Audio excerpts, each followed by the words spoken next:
All right, guys, happy Wednesday. Happy early Thanksgiving. Hope you are enjoying a rivalry week here across college football, enjoying your holiday week. One final day of work, everybody, until most folks are off for Thanksgiving. Get to eat some turkey, watch some football. Those are some of my favorite traditions. Welcome into AL.com Recruiting, brought to you by Southern Orthopedic Surgeons, here for the athlete in all of us. I'm Simone Eli, alongside Ben Thomas. Ben, tell me one of your Thanksgiving traditions. What do y'all do? Eat anything sweet potato. Sweet potato souffle Sure. is my favorite. Watch football, whatever's on the TV, Sure. and just enjoy being together. Yep. I once had a Thanksgiving where, when I was single, that I had Thanksgiving dinner at Shoney's. It was not a good memory. So I'm just thankful, be thankful for all the blessings in our life. Of course. Well, we are thankful for many things here, but especially thankful for our loyal viewers. This is show number 31. We're excited to bring it to you. We've got a great guest today. Let's bring him in. It's Keith Niebuhr from 247 Sports.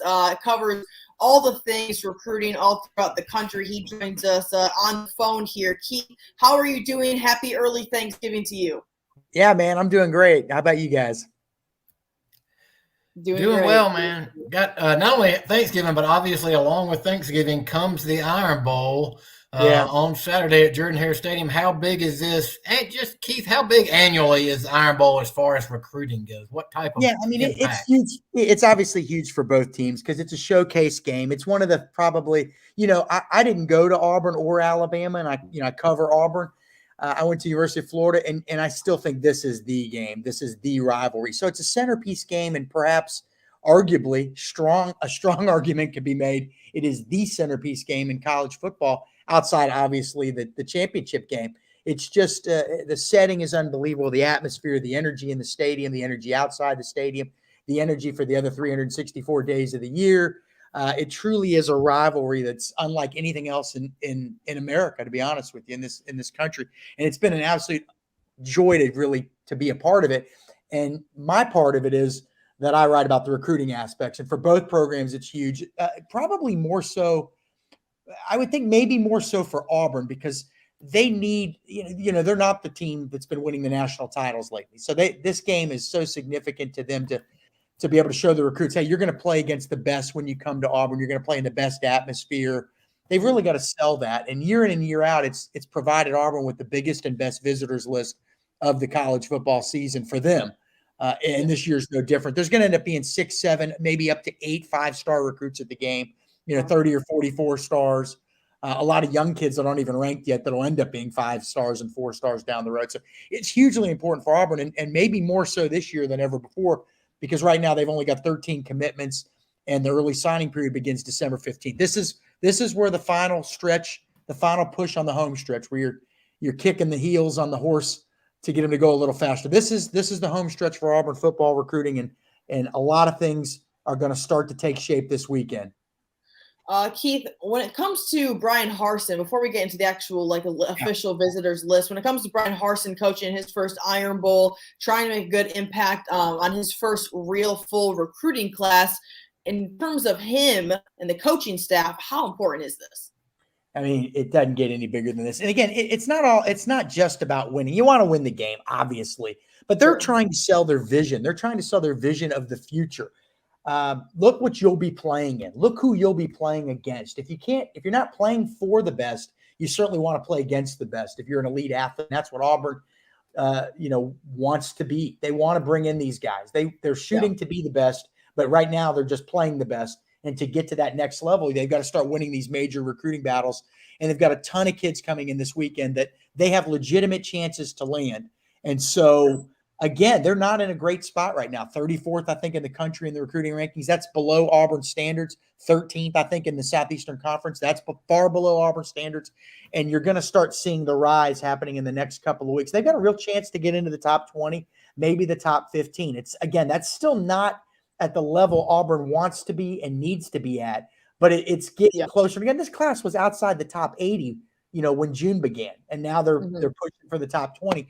And guys, they had a lot of coaches that half the staff didn't really have any connections to the South, and it was going to take time. And then you had the COVID year, And then you had all these restrictions. You couldn't have any recruits on campus until I think it was May or June. I can't remember exactly when. And so they went several months being new on the job without getting face-to-face with kids, which was a real killer. And not to make too many excuses, but that's a legitimate one.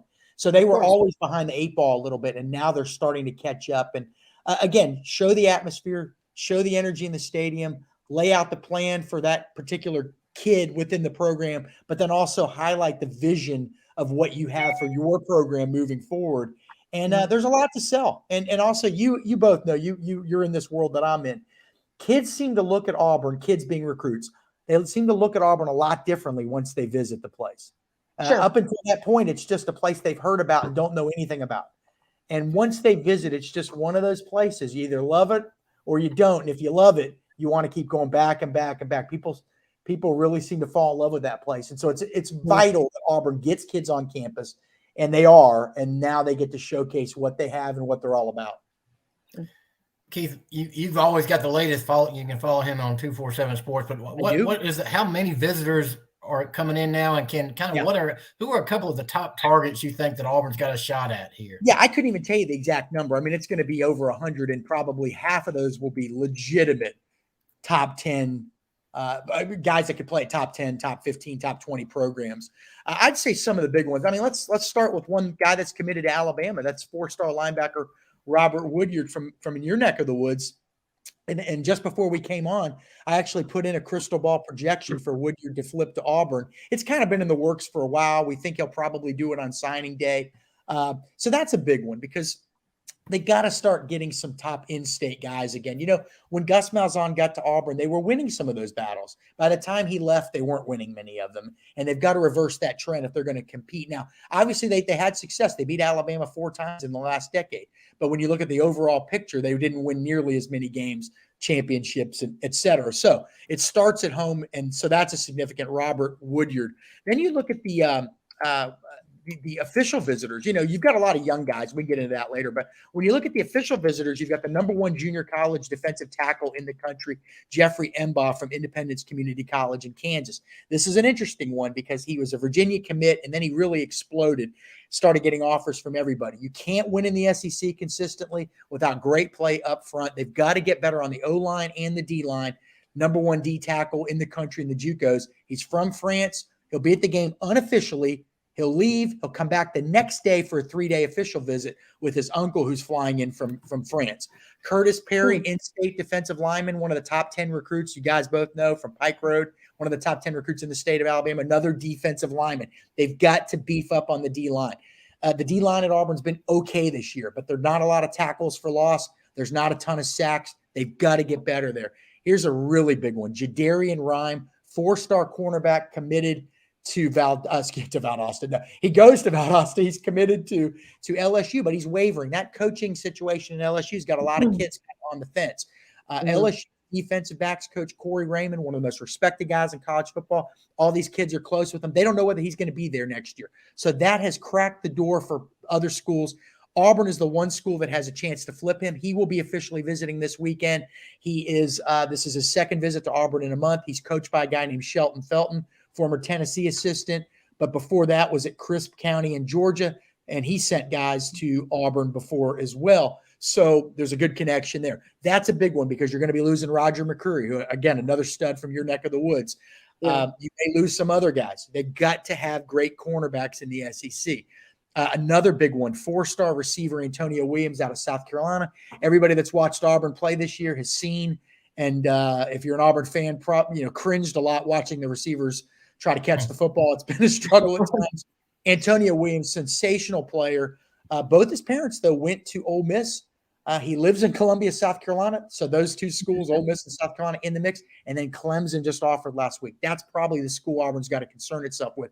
But this atmosphere will be something with which he will never have experienced previously. Auburn's hoping that pushes them over the top.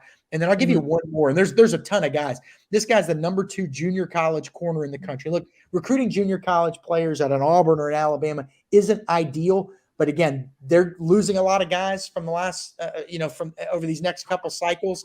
Last year's recruiting class wasn't great. they're going to have to fill in some gaps until they can get the program really kicking. Keontae Scott, number 2 junior college corner in the country from Snow College in Utah, a guy that'll give you experience. He went to Helix High School in San Diego, which I believe not only is where Reggie Bush went, but where Bill Walton went. It is the high school for athletics in San Diego. This guy's really something special. Had an outstanding junior college year, was a non-qualifier, I think, out of high school. He's got his academics in order. He'll be there this weekend. They're fighting off Oregon, Tennessee, maybe Miami.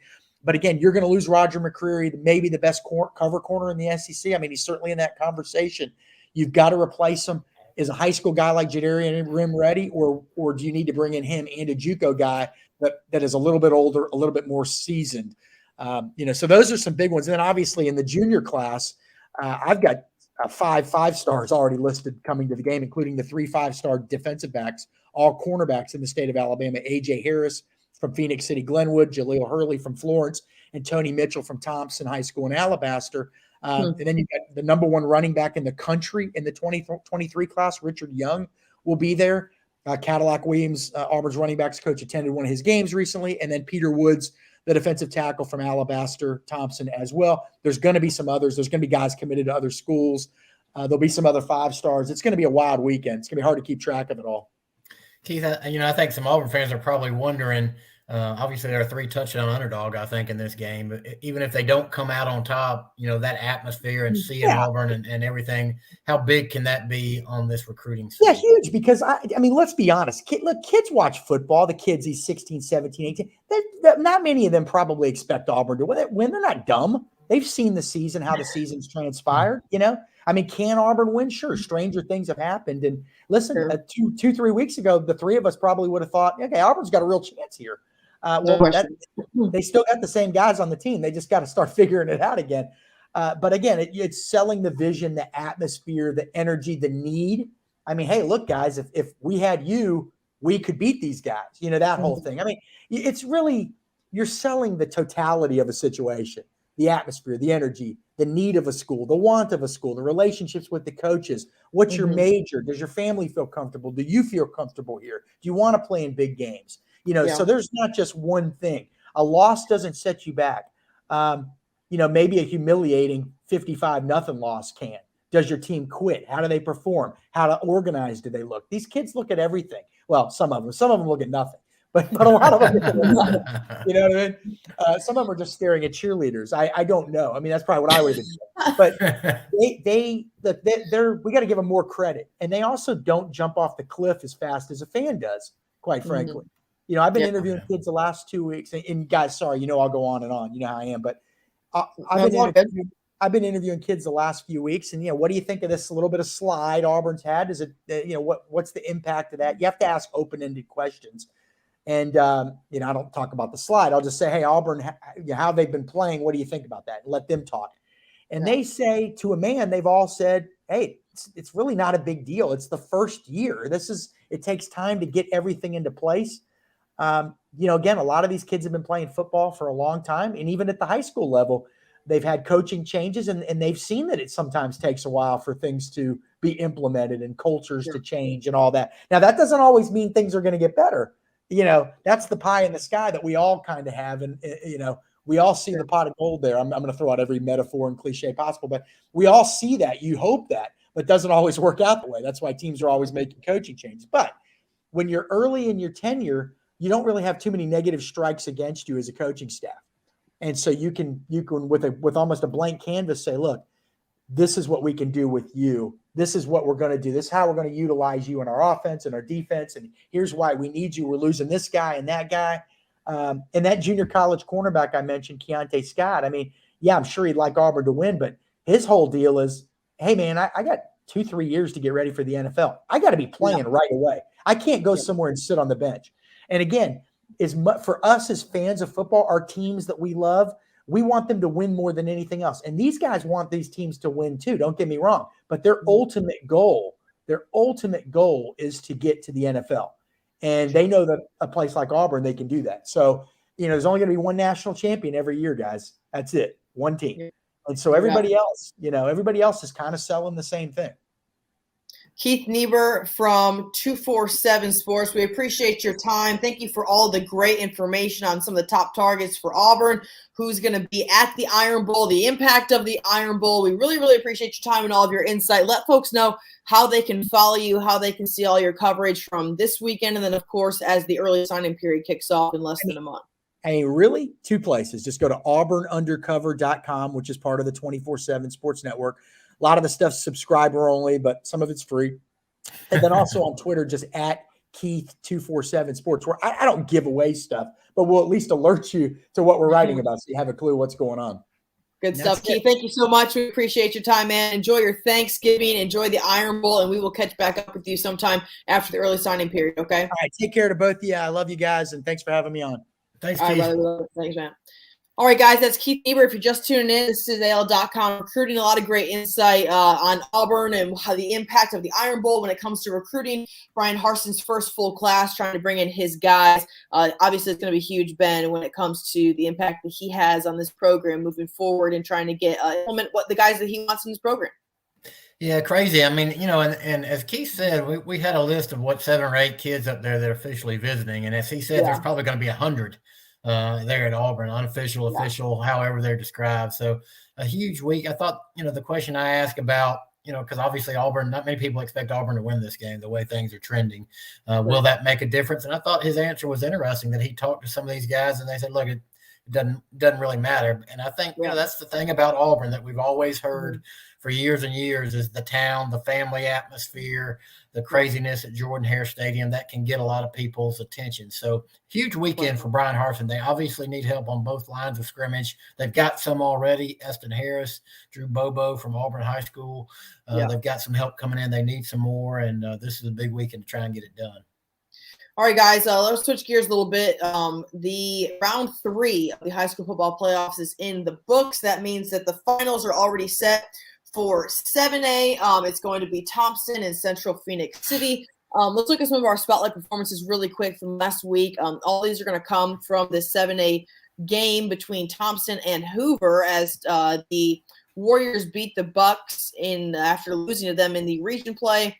Of course, going on the road in semifinals and beating them 35-10 to advance to yet another state final game, potentially winning another blue map for those guys up there. Jeremiah Alexander, an Alabama guy, one of the best players, if the best player in the state, one of the best players in the country.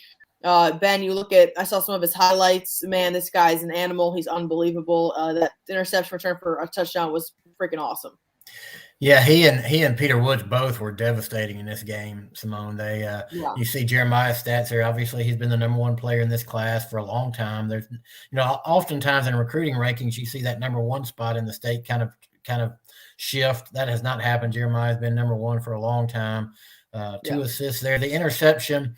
Sean DeFore, the defensive coordinator, called me the other day and said, "Hey, we don't know how to stat this because it was actually Peter Woods hit the quarterback before he threw, and the ball just popped up in the air, and Jeremiah caught it and ran it for a touchdown." So, whether it's an interception or a fumble return, whatever, Peter calls it, and Jeremiah returned it for a touchdown. So that devastating Thompson defense with 2 guys already committed to Alabama, Jeremiah and his teammate Traquan Fagans, the defensive back, 2 juniors who are probably trending toward Alabama, and Peter Woods and Tony Mitchell.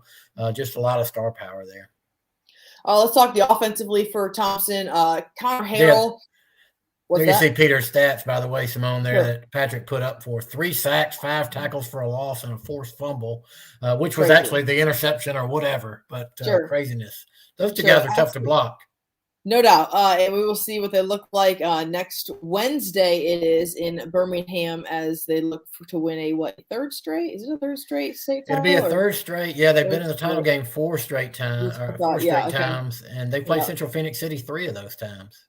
Yes, 7A definitely top heavy. There's no question about that. Let's talk about the quarterback for the Warriors, Connor Harrell, going to North Carolina, had a big game back from injury, Ben, after everything that he had to deal with a couple weeks ago.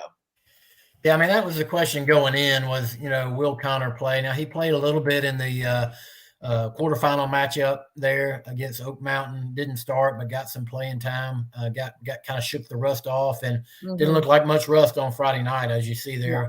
Patrick throwing up the stats: 11 of 12. I think that's actually 142 yards passing and 4 touchdowns. He had some good runs as well. He's back. There you go. And, that's a big key for them as far as going forward to state title game, because we saw last year when he got hurt against Auburn, they could not do a whole lot offensively in the second half. They ended up winning that game, as we know, in a crazy fashion. But he's going to be a big part of that offense if they are to three-peat next Wednesday. Yeah. And one of his top targets is Thompson wide receiver Ryan Peppins, who's had a huge just entire year. I mean, I know one time he had like 4 or 5 touchdowns in one game. Ben, some big news, recruiting news for him this week. Yeah, he ironically had 5 touchdown receptions. It was the week the Alabama-Mississippi game was announced, and he wasn't on the list. And that week he had 5 touchdown receptions. Great player. He's a little small, and I guess that's why people haven't recruited him. But he had been committed to Western Kentucky, but just this week he decommits and flips to Utah. So some big time schools now getting on Ryan Peppins, who's a great player, as people that watch the Super 7 next week will be able to see. Yeah. All right, guys, let's talk quickly about our spotlight games. It's the semifinals for everybody else, 6 through 1A. We're going to look at a couple 6A games. It was really hard picking these games, Ben. We pick these games every single week. These two are some tough matchups. First one we're going to talk about is Hillcrest at Hueytown. 2 quarterbacks, man, who are just straight ballers. I mean, they are fantastic. What they've done so far in the postseason has been incredible. But I know, Ben, you can speak to this, but this was a really, really tough game to pick when it comes to who has the upper hand offensively. For sure. And you can see our picks, by the way, on AL.com on Thursdays. We picked all the 12 games. You and me, Simone, and Dennis Victory, and Randy Kennedy there. DeAndre Coleman's probably an underrated wide receiver. The guy's fantastic for Hueytown. He's going to Coastal Carolina. Hueytown, there's a good feature on AL.com by Mike Perrin right now. And Hueytown's offense is like, if you've seen Tennessee, they go so fast. It's just very unusual. It'll be fun. It's fun to watch. And this game, I think, will be kind of a high-scoring affair. Earl Woods is a Mr. Football candidate at quarterback for Hueytown, only a junior. Then on the other side, Ethan Crawford. I think most people picked Saraland to beat Hillcrest last week. That did not happen. Hillcrest scored 24 straight points in the second half and won that game 24-16. This is a rematch of an earlier season game that I think Hueytown won 38-30, if I'm not mistaken. So expect it. I expect a game kind of in the 30s again between these two teams. Should be a really good one at Hueytown Friday night. Totally agree. On the other side of 6A, a matchup that I know I've certainly been looking forward to, even though I don't cover Birmingham schools anymore, but Clay Chalkville at Mountain Brook. But I don't know who you picked. I already sent you my pick in this game. I picked Mountain Brook, and it was hard to pick Mountain Brook. They've lost, one game this year, and that was against Thompson, and we know what type of talent Thompson is. They've shut out, I mean, I don't even know how many shutouts they've served this year, but what they've been able to do this year, this was a very, very hard game to pick because Clay Chalkville is also pretty incredible offensively. Yeah, I mean, as you see there, kind of comedy. I mean, as our matchups, I put Caleb Johnson, the Louisville commit, against that stingy Mountain Brook defense. I picked Clay Chalkville in this game. I don't want to give it away, but all 3 of y'all, the other pickers, picked Mountain Brook. And well, then you probably going to win, considering you are in first. I don't know. I mean, Mountain Brook, don't go with me. Mountain Brook is trending the right way, though. Like you said, their defense has been good all year. They had that one loss against Thompson, which you almost throw out because it's Thompson and they're so good. Clay Chalkville last week won 50-44 in overtime against the good Gardendale team. Mountain Brook shuts out Pinson Valley, the defending champs, 30-0. I like the way Mountain Brook's trending there, but before the playoffs started, I picked Clay Chalkville to go. Before the playoffs started, I picked Clay Chalkville to go to the title game, so I got to kind of stick by that. But you this picked should it be a with really who? good game. Brain? You tell your wife, your kid, you picked it with on Randy Kennedy and I's award-winning radio show that you can hear at 2 p.m. on the free iHeartRadio network. Things happen, though. I mean, things trend certain directions throughout the playoffs, or sometimes you have to filter away from what you initially said you were going to do. Sometimes. And I really do feel good about this Mountain Brook team. So should be a good game. I mean, it's kind of Clay Chalkville's high-scoring offense against that Mountain Brook defense, and this should be a really fascinating game to watch. No doubt. All these games Friday night, 7 o'clock. Again, 7A semifinal or finals already set. That'll be Thompson versus Central. All the semifinals around the state will kick off Friday evening. Ben, really quick, I know we have like 30 seconds left. If you can tell us quickly, I know you had some A-list prospects who are still playing, a lot of guys we've already named. Anyone that you want to pinpoint before we head out? Yeah, just 4 A-list guys that are on. We only got 4 of the 15 left playing. The 2 guys from Thompson, Jeremiah Alexander and Traquan Fagans, playing Central Phoenix City next week. You got T.J. Dudley, the Oregon linebacker commit from Montgomery Catholic. They'll be hosting Montgomery Academy this week. And then Curtis – do what now? Who'd you pick Catholic. that game? I mean, Catholics allowed 33 points all year. It's hard to pick against them. And then obviously Curtis Perry, who we talked about earlier in the show, the Pike Road defensive lineman who we had on the field. I picked Pike Road against Andalusia, but I think that could be a really close game. Andalusia played them within 28-14. That's probably the closest game they've had this year, other than St. Paul's. My husband and I got into a little disagreement about who's going to win that game. He thinks it's Andalusia all the way, but he could be right. Pike Road's quarterback is the difference maker, in my opinion. That guy is a baller. Yeah, they were impressive last week in that 42-0 win over Faith Academy. Yikes! No question. All right, guys, what a show! It's been great. It's been a great 31 weeks. This is my last show, at least for right now. Ben will join Randy Kennedy, Patrick Greenfield behind the scenes. Moving forward, this is the last one for me, as I'm going to go on maternity leave next week. So, thank you all for tuning in and for being loyal viewers and listeners and all the things over the last couple of weeks. I'll be back, Ben, though. You can't totally get rid of me. I know. I was about to say, you said this is my last show. For now. Let's put for now. I mean, we expect and hope that you'll be back in the new year, and we certainly wish you and Bart good luck with little JP coming in next week, and it's going to be a great Thanksgiving for y'all, and really praying for Grant. It's going to be great. You're going to love it. We'll try and go on without you somehow, Patrick and I. I will be joined in the interim by Randy Kennedy. We plan to have a show next Tuesday, one day earlier, because the Super 7 starts on Wednesday. So Randy and I will be with you and Patrick kind of previewing the Super 7 on Tuesday. You can follow me on Twitter to get probably be at noon on Tuesday, but follow me and we'll let you know. And Simone, you'll just be another viewer at that time, just tuning in to see what we say. I'll be sure to tune in sometime between, like changing diapers and trying to get some sleep and things of that nature from what I've been told. So, all right, guys, we appreciate it. Thank you so much for tuning in. Enjoy the Iron Bowl. Enjoy turkey, ham, whatever it is that y'all have, stuffing, dressing, whatever you call it. Y'all enjoy it. And we will see you next week, or Ben will, with Randy Kennedy and Patrick Greenfield. As always, I'll see y'all sometime early next year. So enjoy it. Happy Christmas or Merry Christmas while we're at it. They might as well go with that. So you guys, thanks so much for tuning in to AL.com Recruiting Show, episode number 31. If you missed the beginning of the show, go back. Check out Keith Niebuhr from 247 Sports, all he had to say about the Iron Bowl when it comes to recruiting and who are expected to have on the planes this week. But for Ben Thomas, Patrick Greenfield, I'm Simone Eli. Again, thanks for tuning in to AL.com Recruiting, brought to you by Southern Orthopedic Surgeons, here for the athlete in all of us. Have a great rest of your week.